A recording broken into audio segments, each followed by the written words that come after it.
We are going to talk about poverty and low social development in Mexico. Mexico is passing through one of the worst times in terms of poverty. 50% of the Mexican population live in poverty, and these people live with less than $250 a day. Israel Panteleon, an editor from Forbes magazine, says that the increase of this problem is because here in Mexico have increasing the crime, violence, and there is no investment in this problem. Also, the situation of poverty in these three states that are Oaxaca, Guerrero, and Chiapas has been increasing since 2004. Initial president of PRI, Enrique Ochoa Reza, mentioned that his political party is committed to solve poverty and inequality. He also mentioned that he believes in the structural reforms by the President Peña Nieto and that we should support them. PRD thinks that the current government and the Secretary of Finance are the major causes of these problems. They steadily think that through their campaign No Me Alcanza, that promotes minimum wage, their problems could be solved. PAN is conscious of the poverty adversity here in Mexico. They think that the reforms promoted by the government have not been sufficient, and they will search for modifying a tax reform and will impose the reforms to stop the increment of poverty. The government has implemented various reforms to provoke a social, political, and economic change in Mexico. The two major ones are the financial reform and reform in economic competition. The first one is attempts to provoke a change in the necessities of the people and to reduce inequality. The second one seeks for creating an internal market with greater competition. Being in a country with so much disparity engenders levels of astonishing inequality. Two Mexicos inhabit the same country, one which day by day increases its fortune, and the other one which finds more difficulty to survive. Due to this, Mexico faces an era of null economic development, meaning that a low social mobility is established. A low social mobility helps maintain the social structure in its original position, and it attempts to eradicate middle-class sectors. The minimum wage in Mexico is 80.04 pesos per day, and 24 million people earn a minimum wage, what reflects the unequal distribution of wealth. 14 of the top 100 billionaires are Mexican, reaffirming that argument. Nowadays, there are 100 million people in poverty, according to Julio Botvinnik, in contrast to the 120 million people that live in Mexico. The federal Mexican government has implemented some programs such as the creation of the Gonza and Ligonza, organisms in charge of making sure that citizens have access to food and dairy products. They have also created Prospera, which is in charge of making sure that citizens get access to economic development.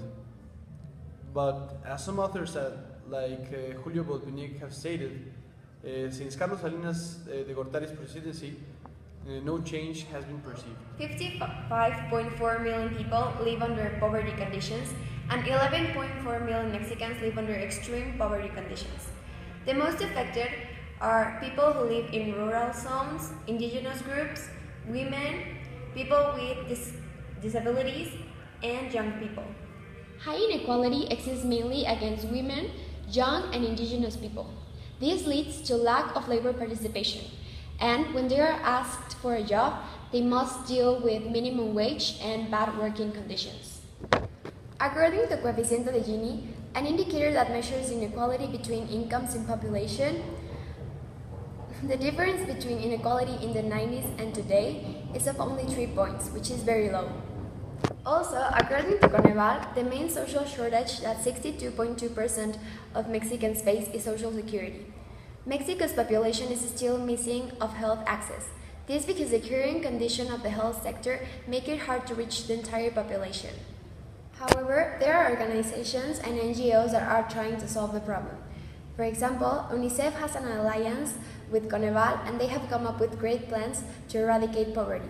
For example, Programa Oportunidades that supports families with kids, and Estudio Global de Pobreza that provides people a lot of information about poverty in Mexico.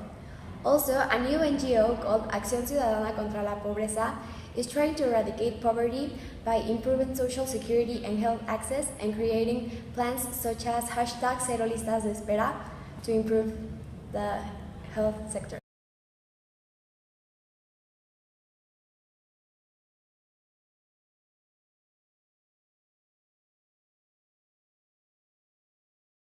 First, let me introduce you with 3 important practices that have helped reduce poverty in the world. The Brazilian social program Bolsa Familia is a conditional cash transfer program through which parents receive a fixed monthly stipend in exchange for sending their children to school and complying with different health checkups. Also, according to The Guardian, in the United States, the most successful programs that have reduced poverty in the country are food stamps, unemployment benefits, Social Security, and earned income tax credits. Finally, the Tanzania Energy Development and Expansion Project, which, with the help of the World Bank, gave access to electricity to 576,000 people. A great idea to consider as an example and guideline is the Brazilian social program Bolsa Familia, considering that Brazil is likewise as Mexico a Latin American country with wealth distribution and inequality problems. This could be implemented in Mexico with a strict, thoroughly thought plan, which could include a government budget redistribution, reducing civil servants' wages, and redirecting that money to this social program. Notwithstanding, the government should not stop focusing on having an economic development. Regarding the social impact it would have, it should have a time-oriented limited goal for each family, so that people do not become fully dependent on this program. However, a relevant issue to consider is that the goal of this program would eventually be not having the need of it.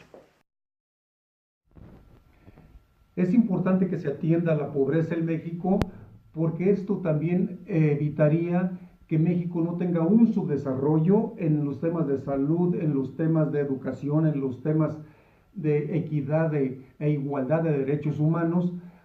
El hacerlo nos da a todos los mexicanos un desarrollo integral, un desarrollo universal.